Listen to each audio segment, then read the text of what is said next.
ಹಾಸನ ಜಿಲ್ಲೆಯ ಹಳೆಬೀಡು ಭಾಗದಲ್ಲಿ ಶುಂಠಿ ಬೆಳೆಗೆ ರೋಗ ಹರಡ್ತಾ ಇದೆ. ಗಿಡಗಳಲ್ಲಿ ಬಿಳಿ ಸುಳಿ ಕಾಣಿಸಿಕೊಂಡಿದ್ದು ಹಳದಿ ಬಣ್ಣಕ್ಕೆ ತಿರುಗಿ ಕೊಳಿತಾ ಇದೆ.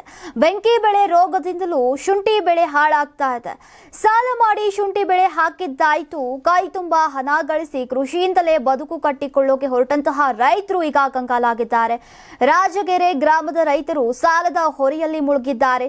ರೈತ ದೇವರಾಜು ಎಂಬುವವರು ಕೂಲಿಯನ್ನ ಮಾಡಿ ಜೀವನವನ್ನ ಸಾಗಿಸ್ತಾ ಇದ್ರು. ಅವರಿಗೆ 1.5 ಎಕರೆ ಪಿತ್ರಾರ್ಜಿತ ಆಸ್ತಿ ಇದೆ. ಈಗ ಶುಂಠಿ ಬೆಳೆಗೆ ಕೈ ಹಾಕಿ ನಷ್ಟಕ್ಕೆ ಸಿಲುಕಿದ್ದಾರೆ.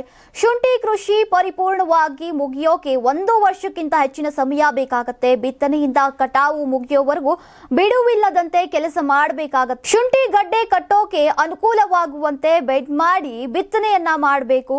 ಆಗಾಗ್ಗೆ ಗಿಡಗಳಿಗೆ ಮಣ್ಣು ಏರಿಸಬೇಕು.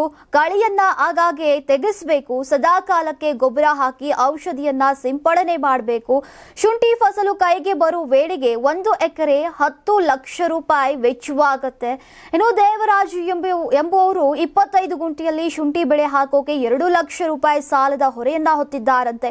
ಬೇರೆ ಹೊಲದಲ್ಲಿ ಬೀನ್ಸ್ ಬೆಳೆದಿದ್ರು, ಮಳೆ ಹೆಚ್ಚಾಗಿ ಕಾಯಿ ಕಟ್ಟಿದ ಬೀನ್ಸ್ ಕೊಳಿತು ಹೋಗಿದೆ. ಇದೀಗ ಶುಂಠಿ ಬೆಳೆ ಕೂಡ ಕೈ ಕೊಟ್ಟಿದ್ದು ಗಾಯದ ಮೇಲೆ ಬರೆ ಎಳೆದಂತಾಗಿದೆ.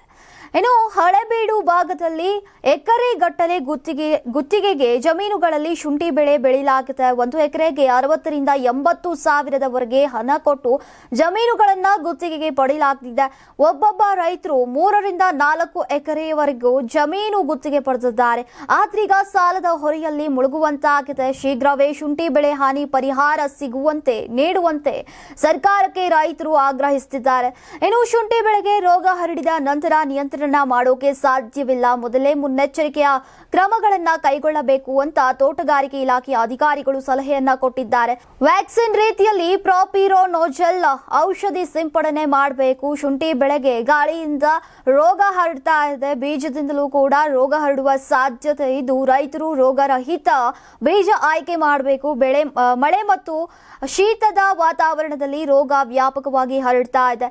ರೋಗ ಬಂದ ಹೊಲದಿಂದ ಹರಿಯುವಂತಹ ನೀರಿನಿಂದಲೂ ಕೂಡ ರೋಗ ಬರುತ್ತೆ. ಹೀಗಾಗಿ ರೋಗ ಕಡಿಮೆ ಮಾಡುವ ತನಕ ಪರ್ಯಾಯ ಬೆಳೆಗೆ ಆದ್ಯತೆ ನೀಡುವಂತೆ ರೈತರಿಗೆ ಅಧಿಕಾರಿಗಳು ಸಲಹೆಯನ್ನ ನೀಡಿದ್ದಾರೆ. ನಾನು 86 ಕೆಜಿ ಇದ್ದವಳು 71 ಕೆಜಿ ಬಂದಿದ್ದೀನಿ. ವಯಸ್ಸಾದ್ಮೇಲೆ ಸ್ಮಾರ್ಟ್ ಆಗಿ ಕಾಣ್ತೀರಂದ್ರೆ ಜಿನ್ನಿ 126 ಕೆಜಿ ವೇಟ್ ಇದ್ದು ನಾವು ಈಗ 114 ಕೆಜಿ ಲೆಕ್ಕ ಬಂದಿದ್ದೀವಿ. ಯಾವುದೇ ಸೈಡ್ ಎಫೆಕ್ಟ್ ಆಗಿಲ್ಲ. 84 ರಿಂದ 50 ಕೆಜಿ ಬಂದೆ. ಆಮೇಲೆ ಸಣ್ಣಗೆ ಫಿಟ್ ಆಗಿದ್ದೀನಿ. ಅದಕ್ಕೆ ನಾನು ಯೂಸ್ ಮಾಡ್ತಾ ಇರೋದು ಜೀನಿ ಸ್ಲಿಮ್.